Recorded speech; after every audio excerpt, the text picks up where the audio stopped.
Well, hello. Hello. How are you? Being actively attacked by a kitten. Other than that, I'm fine. I'm just amused no end sitting here watching the tiniest little orange furball in the world just absolutely run your life. She's destroying my life, is what she's doing. I'm bleeding in like eight different areas right now. And Um, every time you say no, it makes me laugh because cats just do not understand the concept of no. And I'm like, you can keep saying it. She's going to keep ignoring you. she's gonna get it one time because I'm not gonna let her keep biting me. Oh God, here she comes. I'm getting The fear on your face. because it hurts. I know. I know. God, she got me. She got me Oh, I can really good see that that through time. the camera. She did get you. She did get Yeah. you. That's a nasty nip. Yeah, thank you. Look at my hand. Welcome to Life with a Cat. This is now your life for the next God. 15 to 22 years. Enjoy. They get you by looking like so cute and innocent, and you Hmm. think, oh, they need a home. Especially with her, she was shivering outside our house. I'm like, I can't leave her out here, and now she just beats me up every day. A relationship with a cat is an abusive one. It's like inherently abusive. Like, I don't Okay, know but I didn't leave explain. her outside to freeze to death, And therein lies the problem. or to get eaten by like a snake or a mountain cat or something. No, I rescued you, and you kill me every day. That's why I always say to Archie, you should show a modicum of gratitude because you were rescued, and he just shows me the metaphorical finger. So Yeah, seriously. yeah, but Willow has leapt onto Julia's desk. I'm in the studio, and Julia sat to my right. We're both at our desks, hmm and Willow, Oh, before we came to air, was bothering me, wasn't she? right. I Yeah. had to ask very politely if she would mind terribly vacating her seat so that I could sit in it. But now she's given up on me and she's gone to bother Julia. So for a moment, I'm safe from my cat. The fact that you're like, I had to ask. Like, I had to ask my cat to I move. mean, it wasn't even asking; it was more like begging. It was a pathetic display, Yeah, really. it Yeah, it really was. yeah. Thanks for the backup.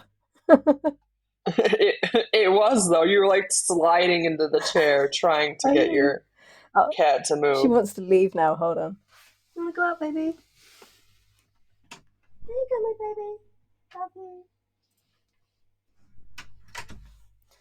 Marked safe from Willow. She's left the room. Okay. So, what is new in the world of Tiffany? I'm sad because my Lions blew it last night. I know you don't watch American football, but we haven't been to the Super Bowl in over 60 years. And last night was, if we would have won this game, we would have been in the Super Bowl. Oh, And we had a 17-point lead the whole game. And in the fourth quarter, we blew it.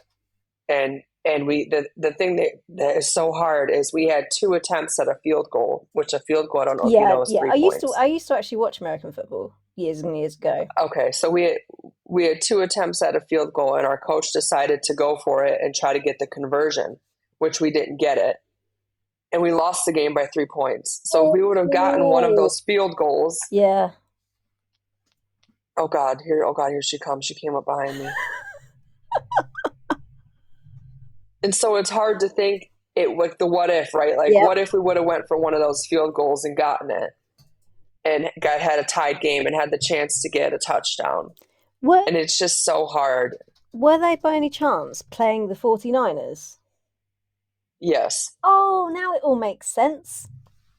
One of my very good Yep. friends, a friend of over 20 years of standing, um, lives in San Francisco.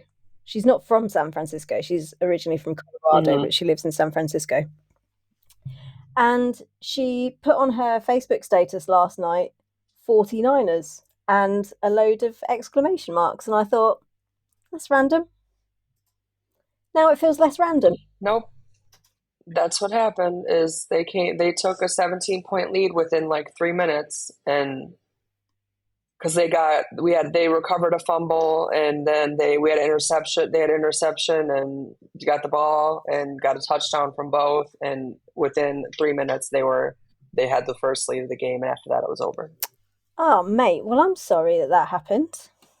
And Yeah, I actually was like teary-eyed. It was rough to watch. yeah, no, it is. We get so invested in sport, don't we? We do. Yeah, it's an emotional It's an feeling. emotional Very time. emotional. So, oh, I'm sorry that happened. It is. Yeah. So, and then we're watching season 6, which doesn't make it any I easier know. or better. Yeah, no, it doesn't help, does it? Oh dear. No, it Um, really doesn't help. we had some nice emails in though. Okay, we can talk about Let's those. talk about those. We had a lovely email and a message from. I'm sorry, I'm probably going to butcher your name. I'm not covering myself in glory with people's names, but I think it's pronounced Eileen, and she thanked us for what we said about Andy in part 3 of our Spotlight on Lost Storylines episodes. And Okay. she said that she feels that nobody's really spoken about Andy and that situation, or really mentioned the situation or the issues that we've raised in relation to Andy. And so she really wanted Okay. to thank us for that. Oh, that was nice. Yes. So thank you, Aline. And we were really glad to do so. And I hope it helped in some way. Because it was a tough watch, and I don't think that they really did enough with it. So,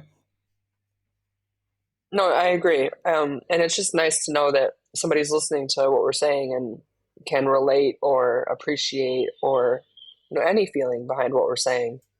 yeah. Um, so that's cool. And do you remember last week I said that I was going to make an attempt to understand what Karina said as she was like yelling at herself in Italian and walking away from Jack? Walk away from Jack. Yeah, And yeah. actually, I was actually watching that episode, and I was cracking up. I'm like, what is she saying? well, an actual Italian person with an actual grasp of the Italian language has helped us out. Okay, what does she say? So Gloria has got in touch and she said, "Ciao, Tiffany and Melissa. I hope you're well. I listened to the episode of the podcast today and I wanted to translate for you that small part of Italian that Karina cordially blessed us with." Um, right, I'm gonna try. She put it in Italian. I'm gonna try to do the Italian. This is gonna go horribly wrong. Uh, okay. I don't even know if I should even attempt this.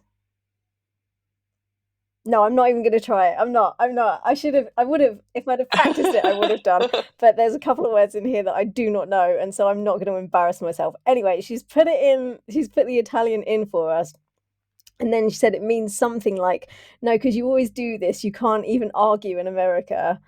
You try and argue, and then the other one's always like, yeah, you're right. No, you're wrong. So basically, Gloria said, from what she understands, basically, Karina's saying there's no pleasure in arguing in America because they always agree with you, even if they don't. And so they don't argue like they should be arguing.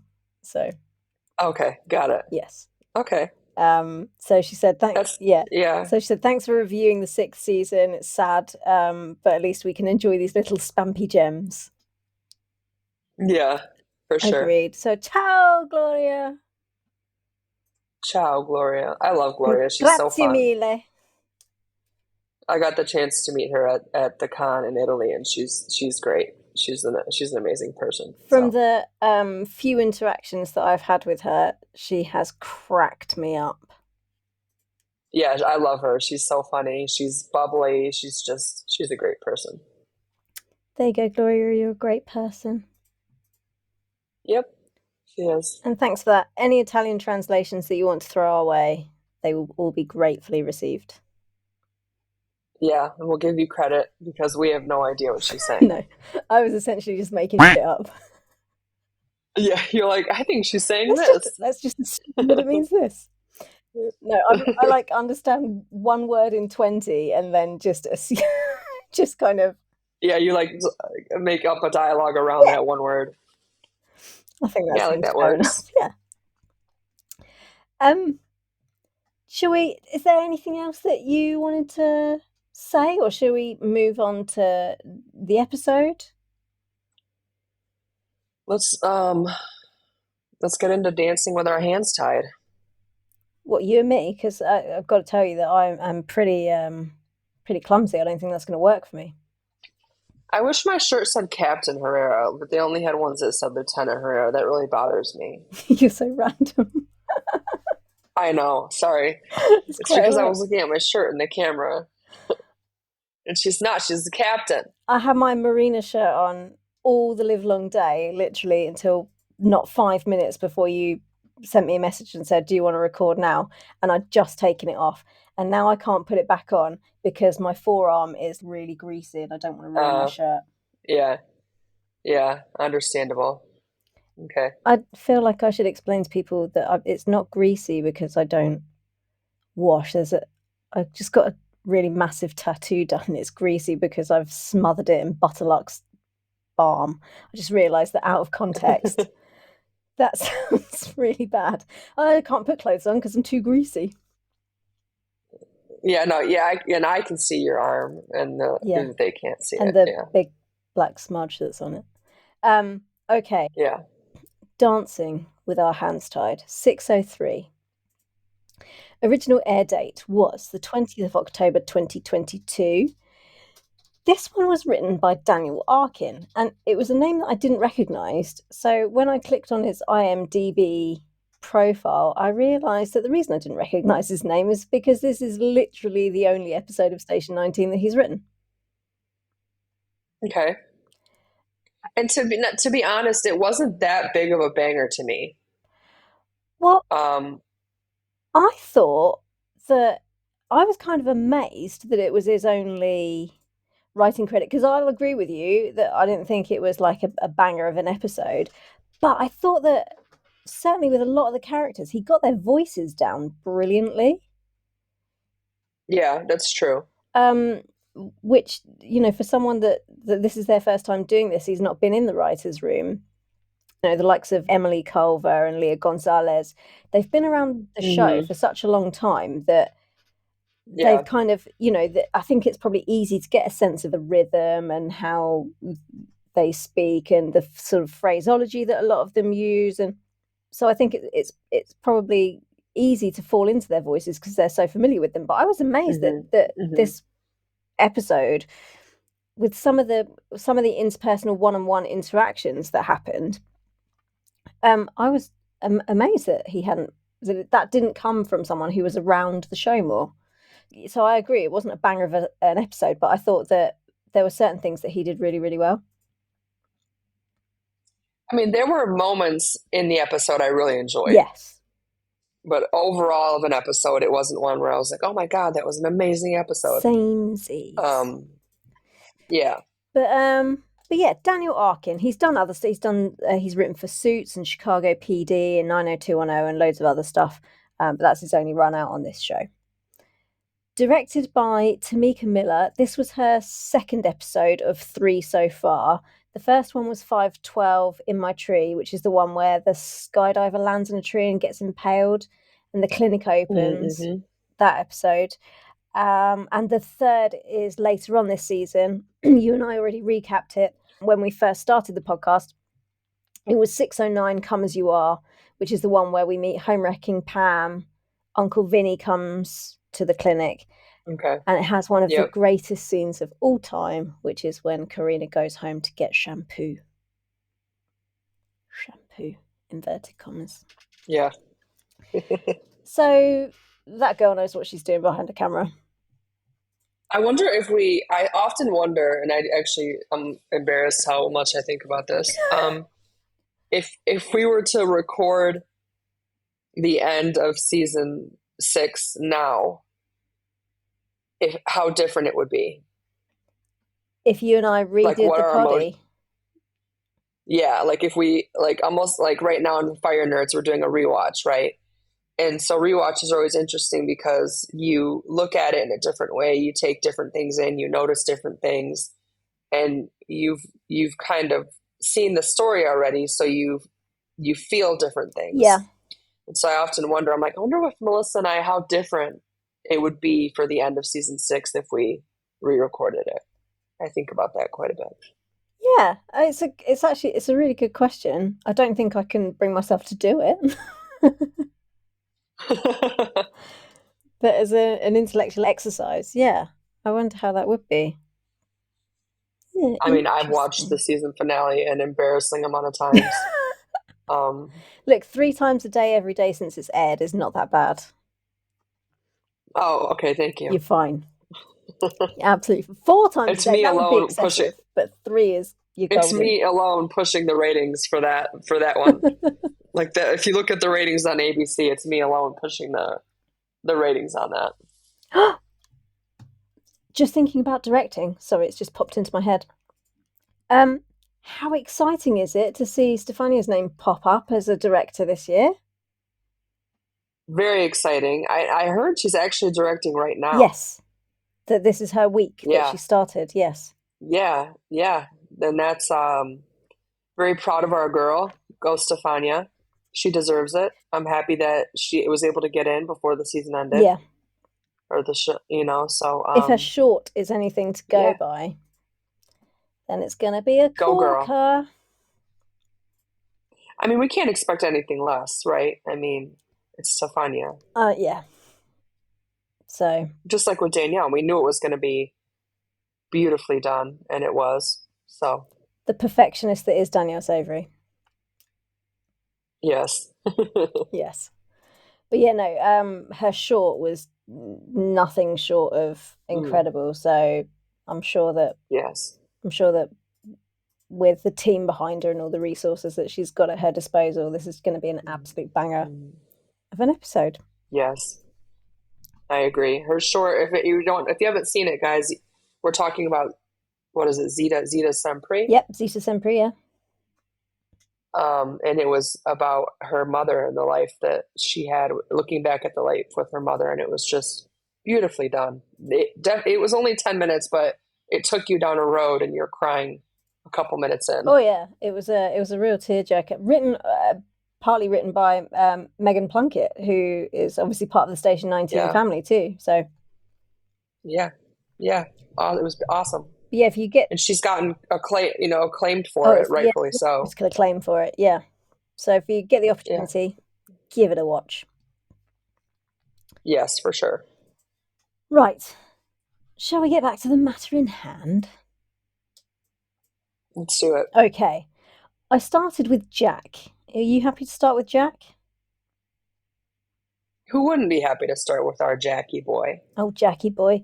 Um, Jack's not necessarily the happiest of chappies in this episode, is he? Um, we No. see him in Eva's bed and he's woken by a knock at the door. By the way, the tree is still embedded in the ceiling, in the bedroom Yeah, ceiling. yeah, yep. The knock at the door was Andy bringing chia seed muffins and smoothies, telling him that he looks like fungus. What a sweet thing to say. And she says that it's time to leave the crap shack and come home.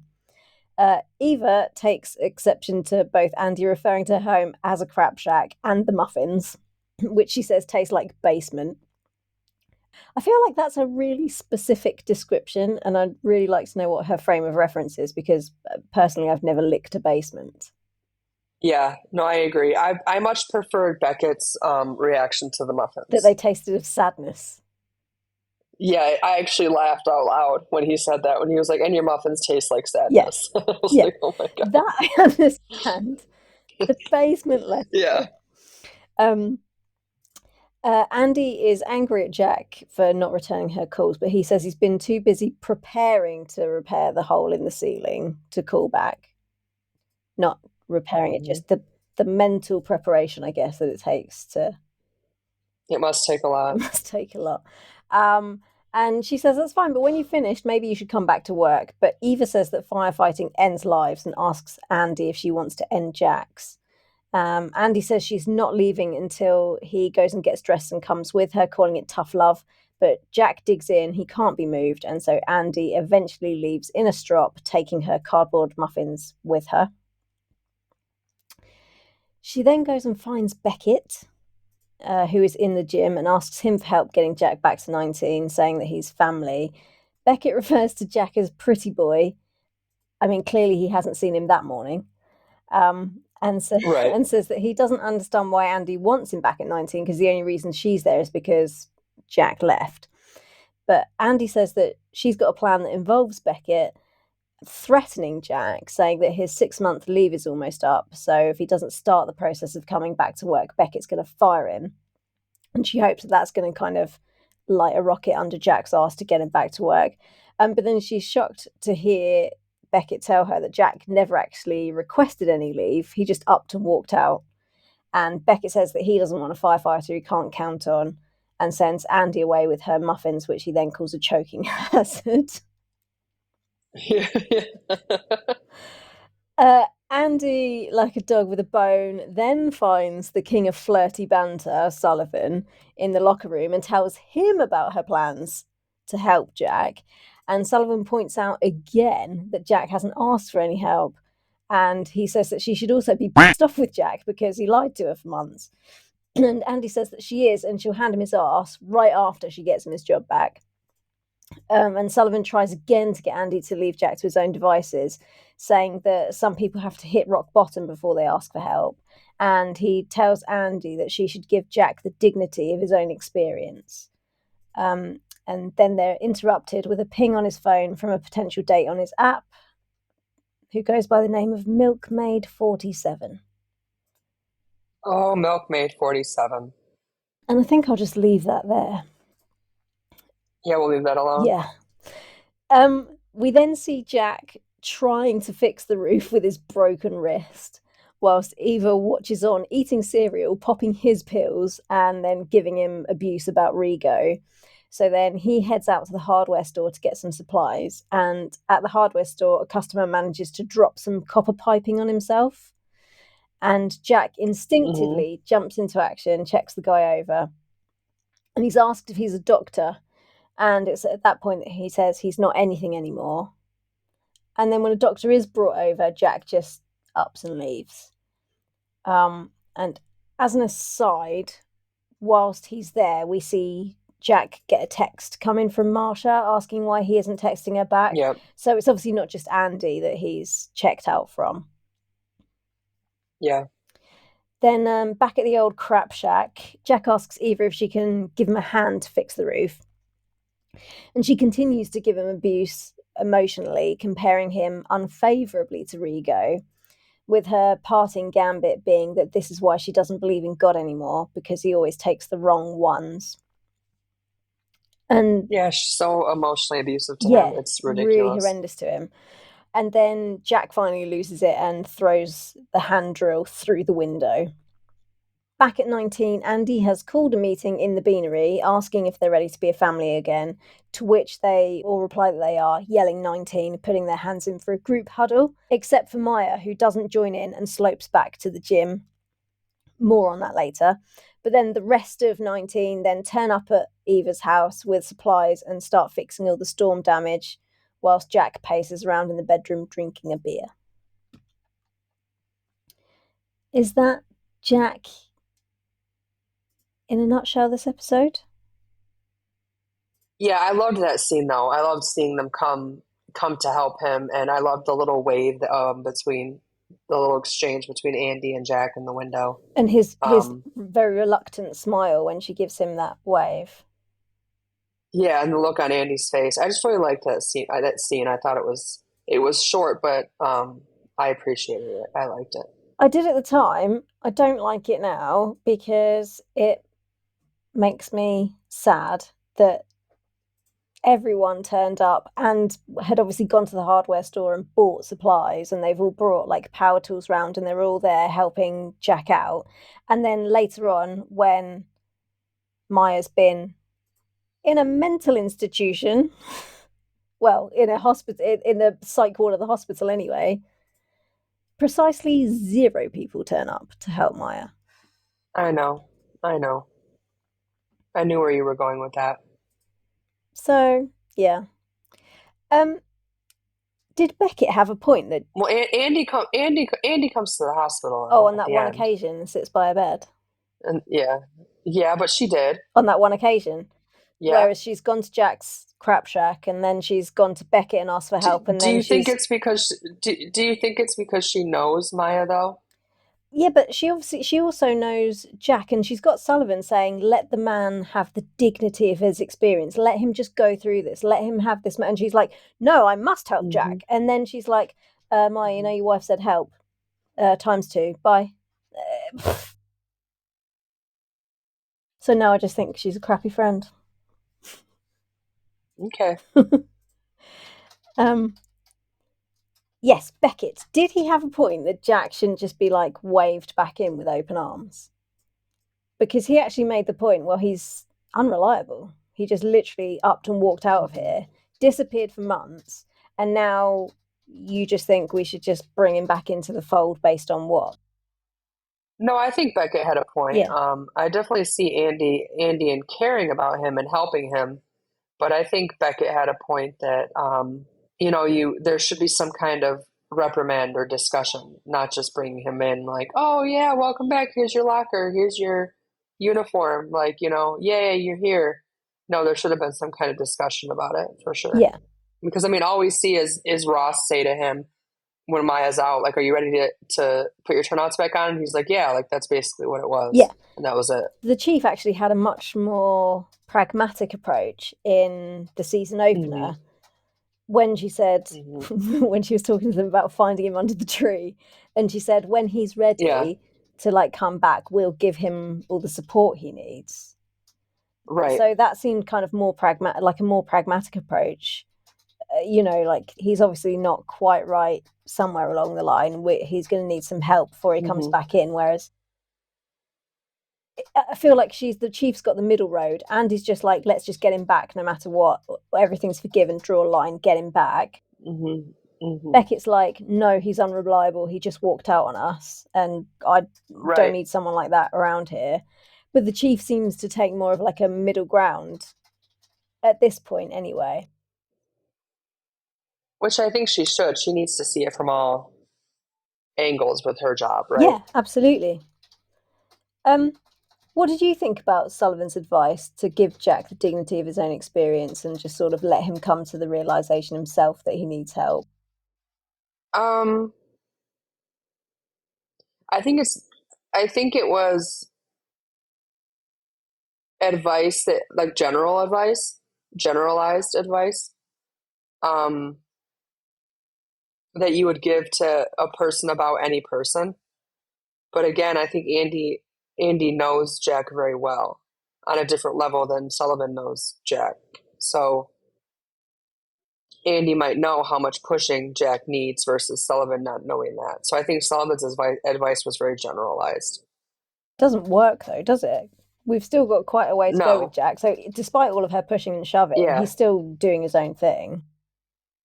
right. But did it possibly bring him back sooner than he would have come back? We don't know. I don't know. But let's see what happens in the next You know episode. what I mean? Like did it help plant a seed? Sometimes it's just planting a seed, and then you wait for that seed to grow. Well, I think that's what gets my goat actually, is that planting a seed is fair enough, but she didn't just like plant the seed. She like planted the seed and then went back to repeatedly water it and then uncovered the seed to make sure the seed was Hmm. still there and then like gave it some minerals, some Hmm. nutrients, and then she was like, she didn't Hmm. just plant the seed. She So was like, she's an obsessive gardener. She's an obsessive gardener. yes, That's all. she is what it comes down to. Hmm. Yes, yeah. Um, we mentioned Eva being like really abusive towards Jack. Do you think that that's part Yeah. of the reason that he's there? Because she does punish him.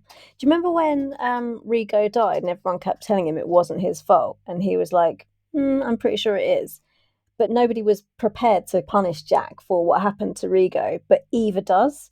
Do you think that that's part of the reason that he's there? Because he feels like he deserves to be punished, and Eva's the one that's happy to dole out the punishment he thinks he should have. I mean, being in self-destructive mode for sure. it's like he's in a self-loathing, like part of his life, I guess. Yeah. And so having that negativity, if that's what he wants to hear about himself, that because that's what he believes about himself, but it's not healthy and it's not the. I agree with Andy. It's not healthy and it's not the right environment for him to be in. No, absolutely not. Also, he grew up in the system, and we know that he had Hmm. abusive carers in the system. Right. So, Right. in a weird kind of a way, that actually probably feels really familiar to him and feels like a Hmm. familial thing, like a family, like because oftentimes you find that kids in the care system will create chaos when everything's like fine and calm. They can't kind of cope because Right. that feels unfamiliar. So I wonder if also part of it is like if things are going too well for him, he has to sabotage it because there has to be some chaos in his life for him to feel normal. Maybe Hmm. Hmm. I don't know. Yeah, Just something that's a that good point. It's a good point. popped into my head. It's a familiar feeling. Yeah. Yeah. Um. I think that's all I've got to say about Jack. Have you got anything more to say about Jack? No, I think we've said plenty. We've kind of gone over it and then gone over it again. Yes. Okay. Shall we talk about the incident? Sure. I didn't think much of this one. What did you think of this one? No, and I think that's what I meant when I said it wasn't a banger episode, is Yeah. it had some lines that I appreciated, but it wasn't like it didn't leave me feeling any kind of way. No. So the incident is to an electric car fire that has two teenagers trapped inside, and it turns out the battery's been hacked, so none of the fail safes on the vehicle are working.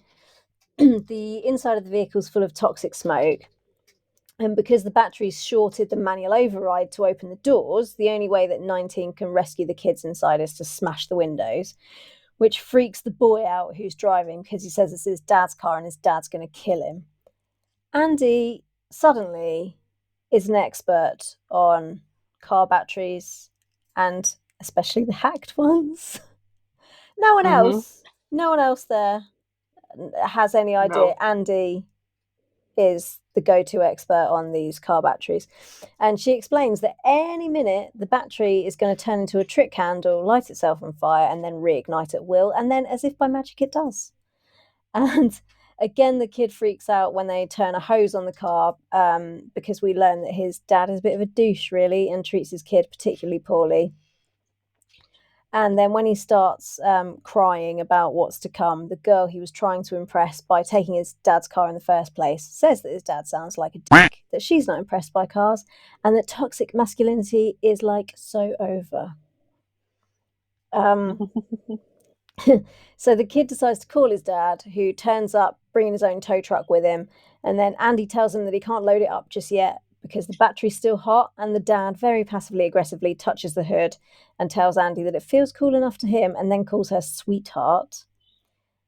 Travis corrects him and says it's Lieutenant Sweetheart. And then Lieutenant Sweetheart explains to the dad why it's dangerous for him to tow the car away, but he's not interested. So she just grins and says, okay, and lets douchebag do what he's going to do. Then he starts on his kid. Sullivan tries to defend him. And then the angry dad turns his attention back to his car, which is now on the tow truck and on fire. And then there's an explosion, which knocks the tow truck driver off his feet. So Andy has to call for 2 additional units to help with the fire, just as Beckett turns up and tells her that what she's just done is a waste of resources and just to let it burn out. So Beckett tells Travis to cut the water, which he does. Then Andy picks up the hose and starts watering it down again. So then Beckett switches off the water at the source. And then Andy likens the battery fire to Jack's situation and tells Beckett that they used to be a family before he came along and that they used to be proactive, and says that basically 19 don't just sit back and let things burn, and that if Beckett isn't prepared to lead them through this, she will. And then she marches back to deal with the car fire. You're probably going to disagree, but I love that scene. I love seeing Andy do that. Um, that powerhouse that she can be. I love that scene. It's the insubordination that gets me. She's the only person that I knew gets you were away. going to disagree. She's it's just because she's the only person that gets away with being insubordinate. If Maya had done that, everyone would be saying, "Oh, let's see, this is why Maya got demoted," and everyone would be yelling at Maya. But Andy just gets away with pitching a fit. Also, I thought the writing was clunky. It was a little bit too obvious of a metaphor for me, and Okay. with Okay. Jack and the battery and being proactive and putting out fires and I think you just don't like Andy right now. um I don't, but It's obvious, yeah, obvious. I don't, but it's also kind of not her fault because again, this whole thing of like if you're not prepared to lead the team through this, I will. And so it's again like just smack us over the head with the fact that Andy's going to be captain by the end of the season. Why don't you? It's just all a little bit too obvious. I enjoy a little bit of subtlety with my TV, Okay. and it's just not subtle enough. Like, I think that it's nice to let us work things out for ourselves and not just spoon feed us. Don't you think? I agree with you, but I didn't think it was that obvious. Really? Like, she literally said, if you're not prepared to lead the team, I will.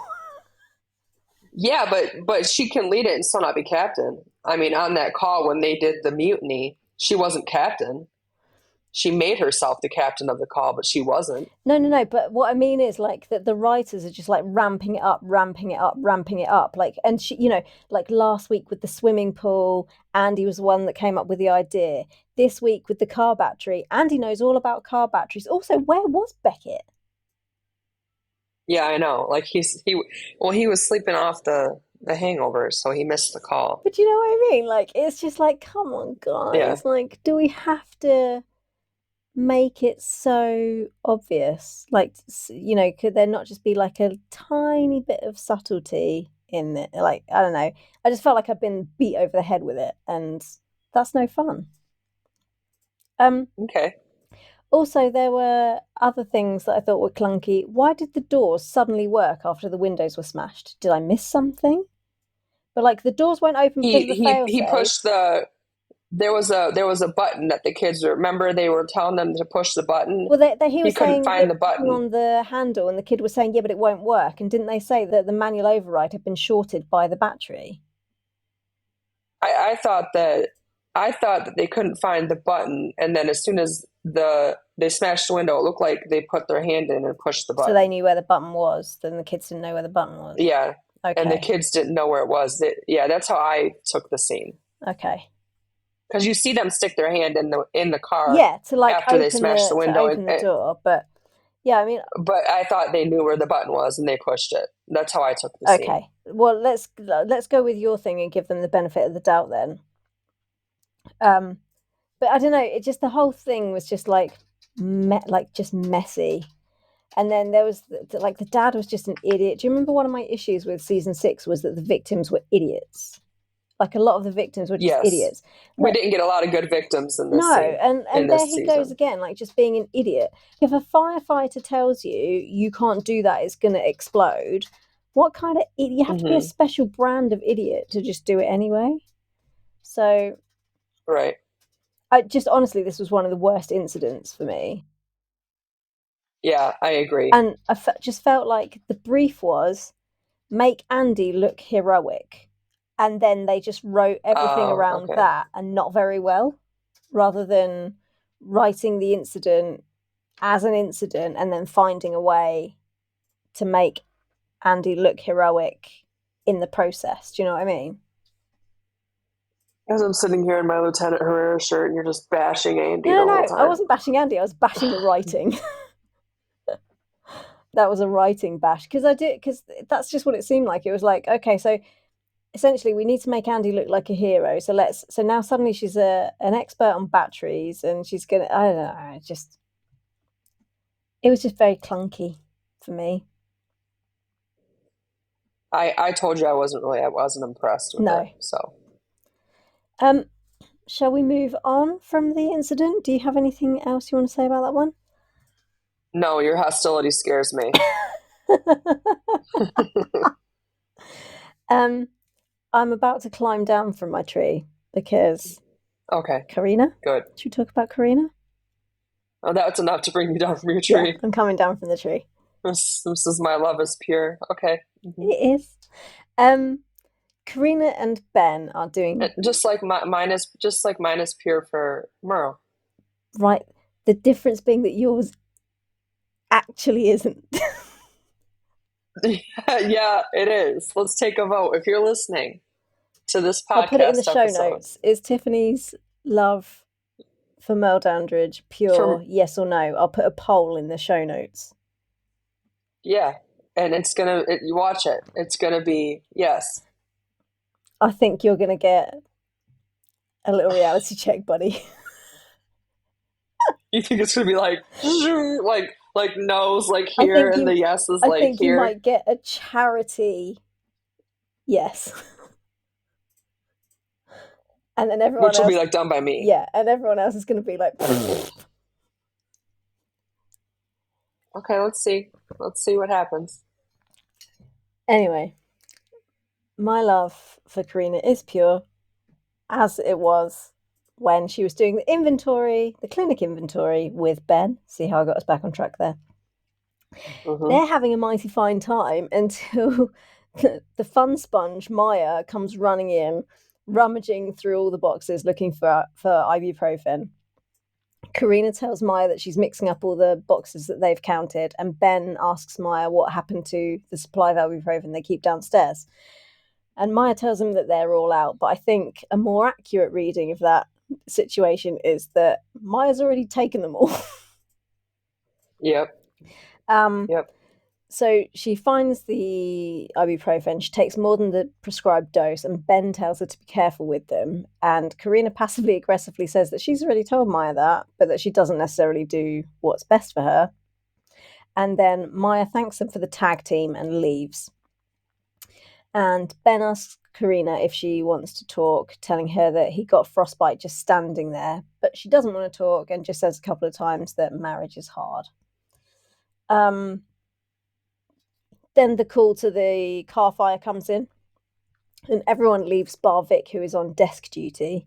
And Karina walks by carrying a large tub of supplies with a face like thunder, and Vic asks her if she's okay. And she confirms that she is, but then makes a noise that says that she very much is not. And Hmm. then when she walks by again, Vic offers to help her with the inventory and then offers a friendly ear. So Karina confides in Vic that she may or may not be pregnant, but because of the way things are between she and Maya, she doesn't even know how she feels about having a baby anymore.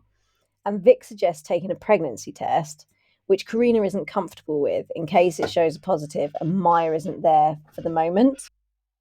But then Vic convinces Karina that doing this would make her feel better because she'd be taking back some of the control that she feels she doesn't have at the moment.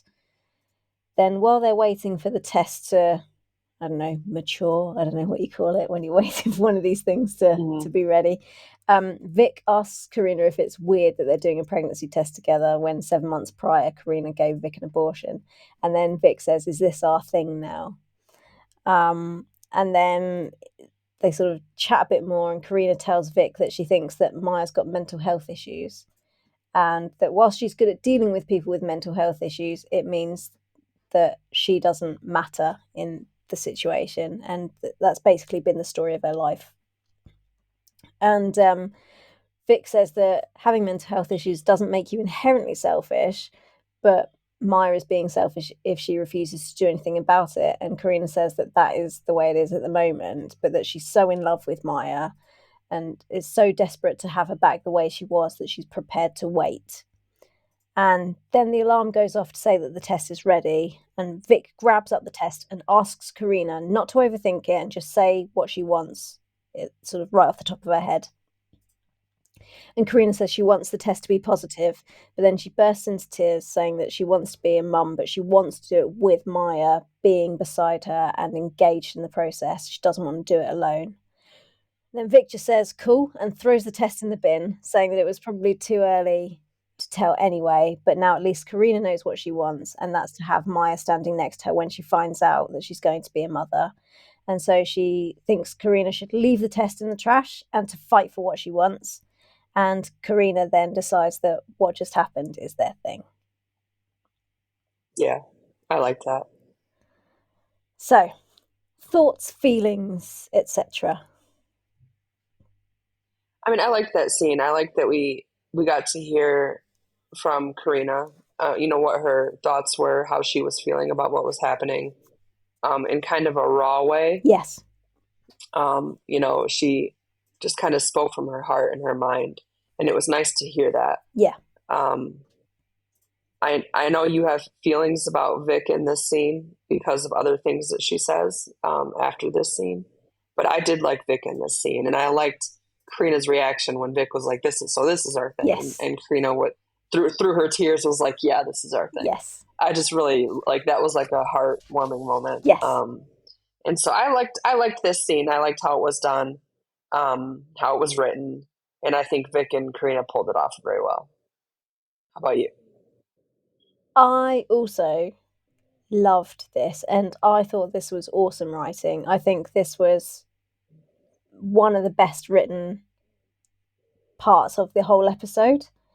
Um, and I love this is the Vic that we know, right? Not the nasty Yeah, blackmailer Vic from last week. Like that just seemed right. so out of sorts when she called Myra nasty blackmailer, and she was that that did not seem like Vic. This felt like Vic, Yeah, which, I agree. like I said at the top of the show, considering this is a guy that hasn't written for the show before, I felt like he got Vic's voice really well.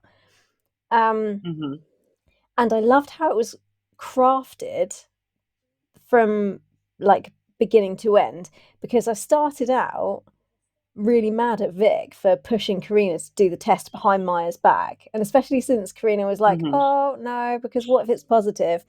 And then Vic was like, no, I Hmm. think you should do it because take back some control. And I thought, oh, why are you this should be a moment between them. Why are you doing this?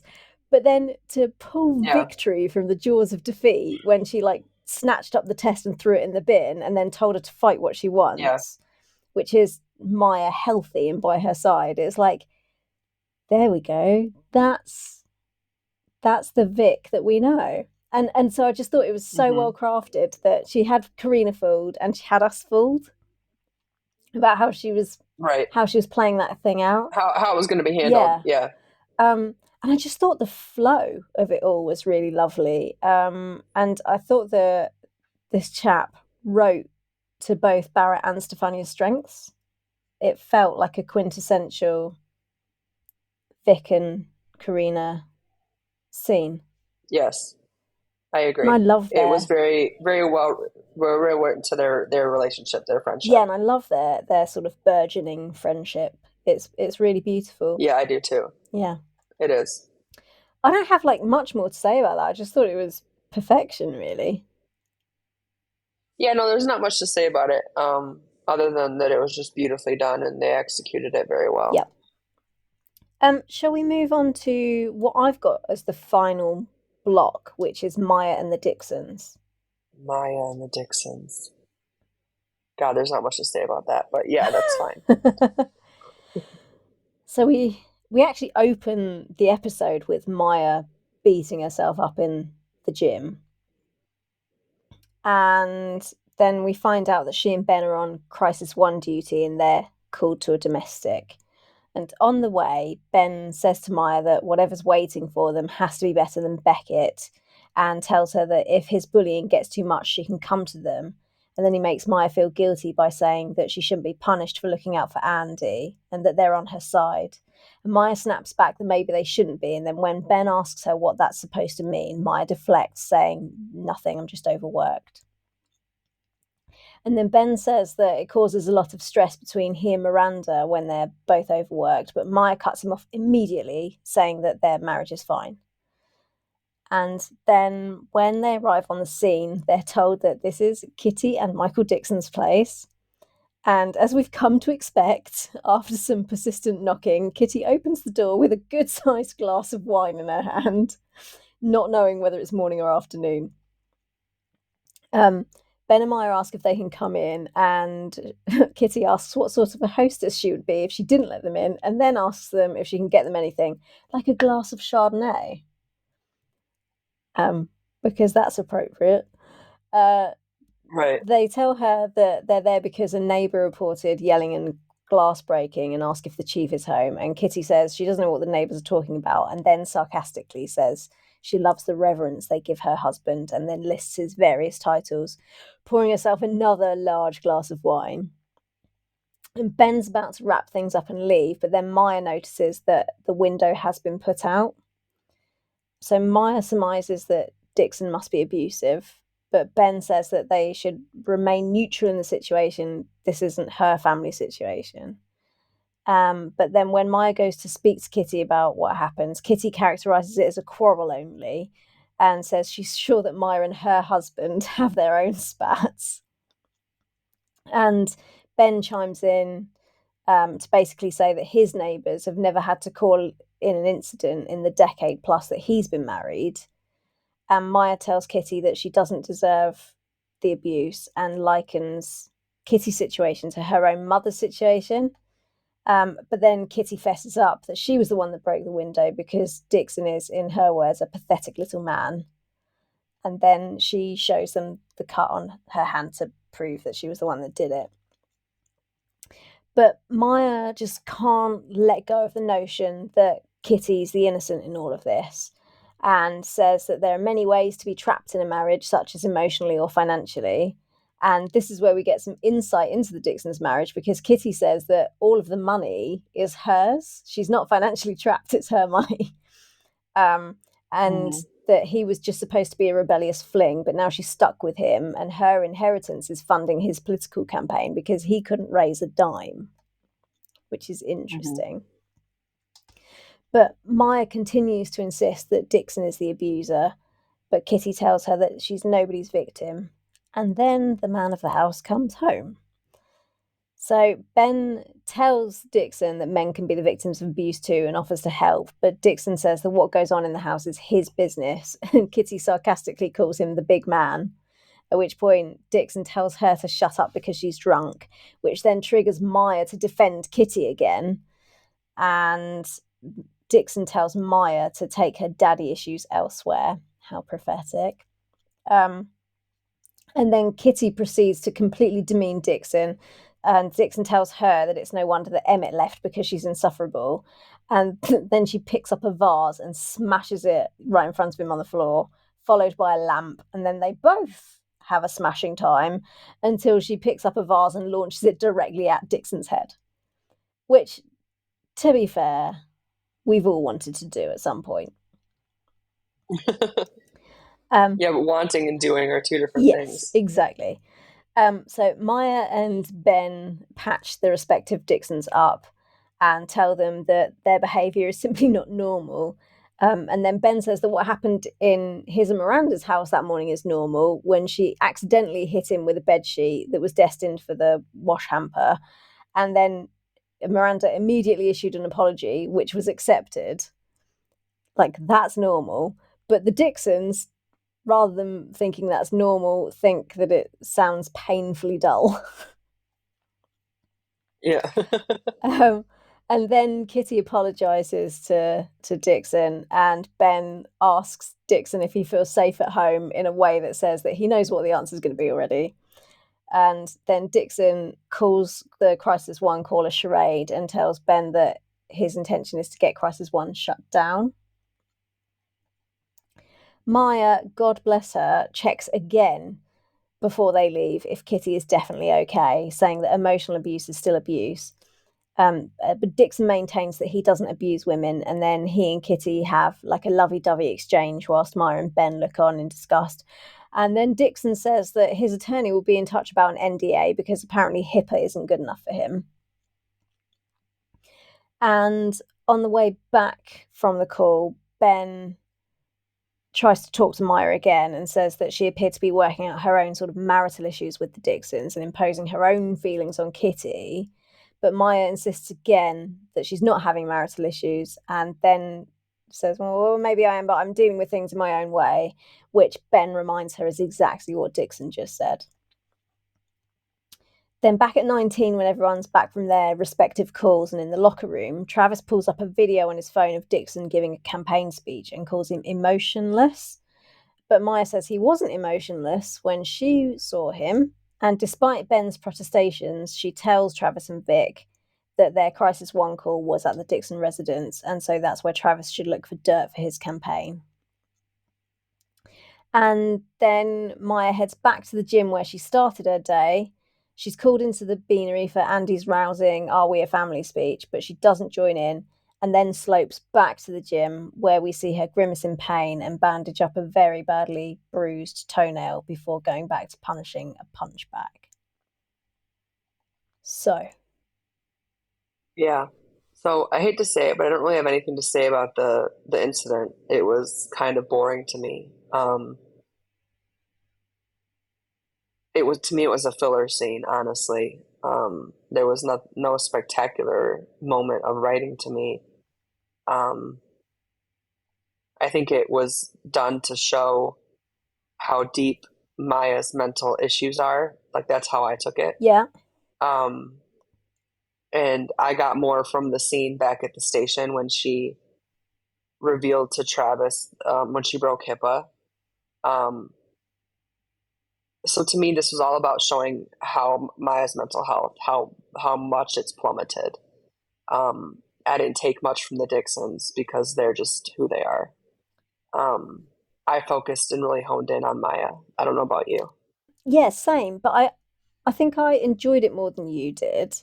And I thought that the scene was quite well constructed because it kind of had that interplay of it was very obvious. I mean, Ben said it all, didn't he, when he said that she was seeing her own family dynamic and her own marriage playing Mm-hmm. out in the Dixon Mm-hmm. house. And Mm-hmm. she couldn't get, she was just completely stuck in her head. And it Mm-hmm. didn't matter how many times Kitty Dixon said, "I'm fine, I'm not a victim of abuse, Right. this is all fine." She couldn't help it because she was stuck in that cycle of abuse in her Right. own head.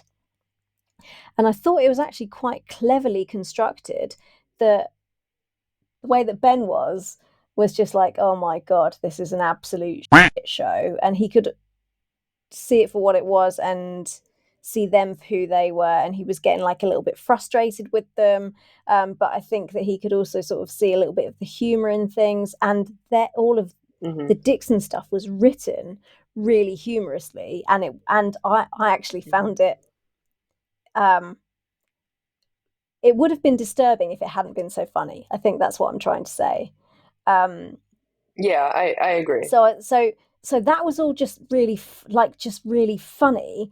But then in the Mm-hmm. middle of it was Maya seeing Mm-hmm. something completely different to the rest of us were seeing because she Right. was she's in the midst of a mental health crisis.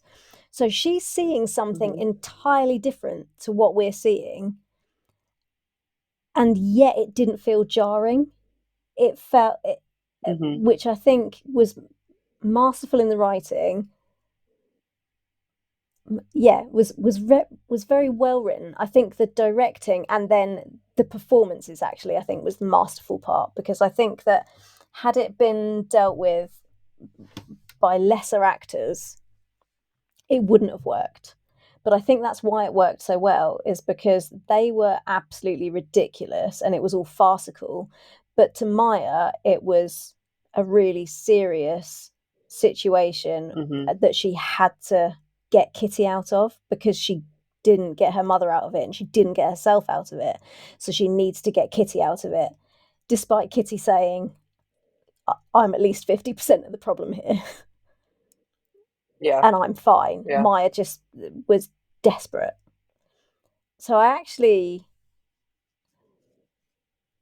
yeah, I think that it worked on a lot of levels because I did find them funny. Mm-hmm. But the whole thing with Maya was just awful to watch her, like, Yeah. you know, trying so hard with Kitty and not getting anywhere because there was nowhere to get. But, and how bang on was Dixon saying, "Take your daddy issues elsewhere," Right. because we obviously her daddy issues are coming to the fore, because we know that her father is the basis of all of her troubles anyway, and the not wanting to lose and the fear of being unlovable. We now know in hindsight that that is where her problems stem from, is her dad. So that's actually really prophetic of him to say, take your daddy issues elsewhere. And then hence we see her going into beast mode in the gym, because that's how she could put herself in the best position to win her father's love, was to be this unstoppable physical force. Hmm. Right. Um, so yeah, so I think I liked it more than you did, for sure. Yeah, I mean, I think it was well done, and I agree with you that I don't think any other actors could have probably pulled that scene off the way that Danielle and Jason did. Um, but I just, to me, it was like, I don't know. I think I just really didn't get what you got out of the Dixon exchange between the Dixons. I was so focused on the mental health with Maya, and that's what I took more out of. Yeah, I think it was more the juxtaposition for me, that she just couldn't see, like, they are just a comedic mess, but she Hmm. couldn't see what was actually going on. She Right. was reliving her trauma through them, and it wasn't, and what was Exactly. happening wasn't traumatic, it was just pathetic, but she just couldn't see it. So yeah, Yep. I thought it was really well done. But also, the other thing that struck me was she couldn't see, when she said to Kitty that emotional abuse is still abuse, she didn't make the connection that that's what she's doing to Karina. Yeah, that was hard to see too. There were a lot of hard moments to watch, and I think that's why I had a hard time enjoying this scene, even though the exchange between the Dixons was comedic. It was hard because it was so hard for me to see. I mean, you got a lot of what was going on between her and Karina in this scene. Yeah. Even though Karina wasn't in it, it wasn't in it. You still got it, and that was one thing that was beautifully done. Um, was you got so much out of her and Karina in this scene without Karina being in it, and that's what was so hard for me to watch, because it was just, this season was so heavy on Maya and Karina, Mm. and that's what made it so hard to Yeah. watch. Yeah. Um, anything more to say about Maya and the Dixons? No. For me, that's the episode. I know that there were some bits with Travis and the mayoral race, but there wasn't really enough for me to get my teeth into and actually kind of do a little block on, with him in the No, it and the wasn't. I firefighters agree. union and trying to win their support. It was just that sort of fed into everything else. So for me, I think those were the main blocks. There was the incident, which was meh. There was Jack. Yeah. There was Karina, and there was Maya kind of working out her shit through the Dixons. Yeah, And I think overall for me, the incident just let the episode down. for sure. Um, They could have come up with a more powerful incident. yeah, or just not. It was just kind of blah. And it just felt like they'd thrown some stuff at a wall and hoped it would stick. It didn't feel. It felt a Hmm. little bit lazy, if I'm being honest. Hmm. I agree. But I think Karina and Vic, and then Maya and the Dixons, conversely, were brilliant, and I think that kind of elevated it for me. So I think, yeah. Hmm. So game of two halves maybe with this one. Yeah, I agree. It wasn't my favorite. No. Did you see any themes emerge? Not really. Um, Self-destruction, I guess. No, I can't really think of anything. This scene was odd. This episode movie. So whatever I'm talking about. This episode was all over the place to me, for themes. So I don't think I have one. I'm interested to hear what you have.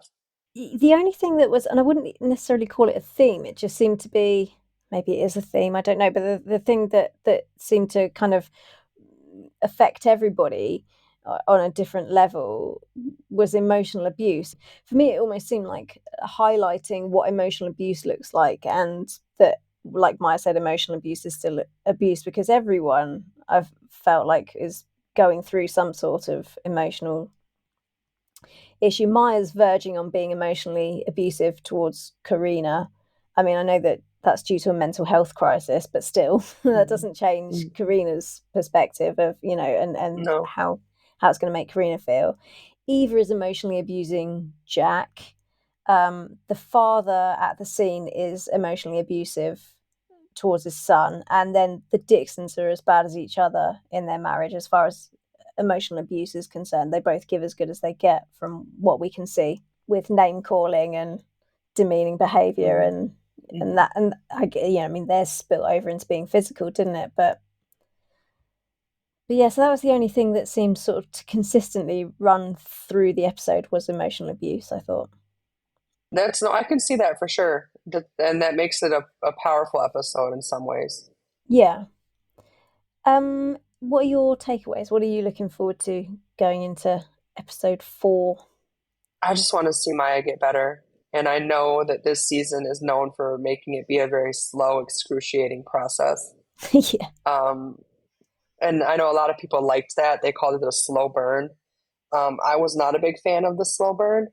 Um, it was a little bit too slow for me and too painful but I just want to see Maya get better and see her support Karina the way Karina needs to be supported. And if I had not seen this before, I would say that I hope to see the team rally behind Maya, even though I know that's not going to happen because I've Yeah. seen it before. Yeah. But that's what I would say if I hadn't seen it yet. Fair enough. Um, I'm looking forward to more Vic and Karina stuffs and seeing their friendship grow Yep, for sure. That's a good because I one. think it's lovely. Hmm. Who do you think had the best growth in this episode? Um, It was a tough one, this, I thought, that's wasn't it? tough. Because there Yeah. didn't seem to be much growth anywhere at all. No, there didn't. Because in my head, when you were saying it, I'm like Ben, but Ben didn't really show growth. He just gave advice. And then I'm like Vic, but Vic didn't really show growth. She was just being Vic. Um, Karina didn't really show growth. She was just being Karina. So it's like I was running through all the characters in my Yeah. head. Maya showed absolutely no growth. No, Myra's So regressing it's at this point. She's getting yeah, worse. it's I don't think Andy's not really showing growth. She's just being I don't know. That's tough. Um, I don't think anybody showed growth really. Because I don't like to cop out, and especially since I was the one that set the questions, so I feel like it's incumbent upon me to actually give an answer. I did say Vic. Okay. I was like you, I was struggling. I was like, and the only thing that I could base it on is that she'd slid so far back with her Yeah. whole Okay. being horrible about Maya and then calling her a nasty blackmailer and all that Hmm. shenanigans from last week, that actually being kind and caring and lovely and not slagging Maya off and just saying, Yeah. fight for what you want, fight for Maya, and not saying, well, she's a nasty blackmailer, you could do better. Um, Yeah. which, if Henry Robles had written this episode, she may have done. Um, I said Vic, just because she's, Okay. but it's only because I had to pick one. I don't actually think that she grew too much. I think she just went back to baseline. We went back to being Vic. Yeah. Yeah. Which was the best scene for you? I think that one between Yeah, Karina and Vic for sure. I said the same. But I did want to give special mention to Drunk Kitty before Michael Dixon arrives, when it's just her, Ben, and Maya. Oh yeah. I Yeah. did quite enjoy that. Um, which were the best lines or the best bit of dialogue for you? My favorite line, you're gonna roll your eyes, but it was Beckett calling the muffins a choking hazard and saying they tasted like sadness. I'm not going to roll I my eyes at loved all because I thought it was really funny. I loved that line. So that's probably my favorite line. And again, it's Josh Randall's delivery. He's Yeah. got really comic timing, and the way that he's so like monotone and like the delivery was Yeah. just so flat. Yeah, it was, and that made it was Yeah, funnier. to take them with you, they're a choking hazard. Yeah, it does make it Yeah. funnier. I liked all of Karina and Vic's conversation in the bathroom. Hmm. There Hmm. were lots of lovely lines in that. There So were. I would just have to say, just as a piece of dialogue, just Yeah. their interchange, I enjoyed. Hmm. For sure. Who was the MVP of this episode for you? Um, Acting wise, probably it's tough. I probably Danielle Savory killed this episode. Yep, But Stefania and Barrett also killed this episode in there, even yep. though their scene was short and small. So for me, it's between those three. If I had to pick one, I'd put it down to between Stefania and Danielle. Um, I'm probably going to give it to Stefania. Why not? Fair. Because I don't want to. I feel like every episode we could give it to Danielle because she just absolutely caned it. And that's why I Equal, didn't yeah. because she's going to get it in a lot of episodes. So And I think I've given it to Stefania the last 2 weeks. yeah, So just because I don't want to be a broken record or play favourites, and because it is deserving, this week I'm giving my MVP award to Trisha O'Kelly, who plays Kitty Dixon, okay, because she she was funny. yeah, she Um, was. and playing drunk is hard. Yeah, I agree. And she did it brilliantly. So, and being funny is hard. Like, I think Yeah, comedic acting is some of the hardest acting. So, yeah, Trisha O'Kelly gets my MVP award for this week. okay. What was your most gifable moment? God, I'd probably use my favorite line. But I don't want to use the same thing. So probably Barrett saying, "So this is our thing," and then through the tears, seeing Karina say, "Yeah, this is our thing." Probably that. Yeah, that would be sweet. Um, I went for comedy. Kitty gesturing to her face and neck when she says she'll get her plastic surgeon to fix her hand. Oh And yeah, she just cranes forward and like does this to her face, like circles her yeah, face with her finger, like look at his masterpiece. And right. it was just funny. And yeah, thought that would make a great gif, just the Hmm. circling around her face. Um, that's it then. Next week, 6:04 Demons. It says Maya and Theo answer a call at a Halloween carnival. Station 19 hosts the neighborhood kids for trick or treating, and a prank war breaks out in the house. Jack is haunted by a ghost from his past. I absolutely love this episode. Um, I'm not going to say why. You can probably guess why I love this episode. Um, I mean, it has Unless to you be can't something to do with remember. the chief, but it's not. Yes, it Um, there's some the one thing they didn't mention in the preview for this episode is Sullivan goes on his date with quote unquote Milkmaid 47 at a hotel. oh, is it the Liberace Yeah, hotel Liberace's room playroom. Yes. with the So worst line ever written when they're playing chess? I'm about to I'm take about my to take queen. my queen. Yeah. But How I Boris loved Kojo this wasn't sick in episode. his mouth saying that, I don't know. I know, but I love this scene for the Merle Dandridge scenes. So I'm excited to rewatch this one. So, sorry, which Mel Dandridge scenes did you appreciate the most and why? You are so mean. And it's obvious that you're being mean, but if you guys could see the look on Melissa's face right now, you would realize that she's bullying me and that this is what bullying looks like. That your love is Because the pure. only my love is pure. Yes, it's very pure. Had It's not my nothing to fault do that with like it was all satin dressing gown, mood lighting. the bubble bath.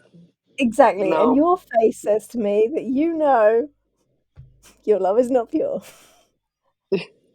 Just put up the poll. Okay? Just put up the poll. I'll put up the poll. I'll put up the poll. Okay. All right. Well, Tiffany's now removed her glasses and is wiping her eyes. I will let you go and watch those scenes right now. Okay. I'll probably And rewatch this one a couple times just so I can really be prepared yeah, for the no, recording. exactly. Just for the sake of the Yeah, podcast, yeah, you'll need to watch it just a good few times. A good few for sure. times. Yeah. Well, I'll let you get to that. And I'm gonna go get my dinner. So Okay. I'll let you go be dinner for the cat. Try to fend her off as best you can. Be nice to have you in one be nice to have you in one piece next week. Yeah, for sure. I And can't, my eyes, I can't stop watering now. you enjoy the rest of your day. It's lovely to see You your too. face. Thank you. You too.